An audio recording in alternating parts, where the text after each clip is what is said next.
Here at Peaslee Neighborhood Center in our community education department. And so we've kind of been plugged in with the Christchurch forums before, but today we're kind of hoping to present something a little different because we have multiple initiatives around the way that we do more equitable development practices, and not only equitable development practices, but the hope is to enact policy change because policy is pretty much the only way that we're going to have any type of accountability in the way that we've seen our neighborhoods impacted. So just kind of a small frame, thinking about just not only Cincinnati, but throughout the United States. A lot of inequalities have persisted, and we live with a history of classism and racism. And we see that every day throughout the neighborhoods and the communities that we live in. And just like this, we see this in Cincinnati. It was intentional by the design of the policies that we enacted, the history of the policies that we enacted, and the only way that we're going to be able to adjust or to move the scale toward equity and more just policy is through intentionality and through the policy that we enact. And so in thinking about the deep inequalities that we live with, advocates, organizations, and groups of people have constantly been advocating for better practice, for better policy, but because there's a lack of political will by our decision makers, that policy has not happened. And so we have remained as like grassroots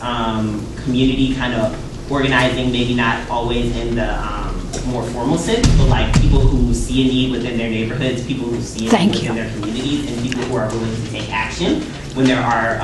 people in higher level decision makers that aren't. So because of the lack of political will, we have constantly been educating ourselves, educating our neighbors, and advocating for better policy and better practices. And so today we're going to kind of float out our united initiative around equitable development practices. So all cities that have gotten smart about more equity, all recommendations through the multiple studies that have been done in Cincinnati around our equity problems have these recommendations and these basic policy frames that Cincinnati currently doesn't have. So those include strong public resources for affordable housing in our neighborhoods, inclusionary housing policies when we think about using our public incentives,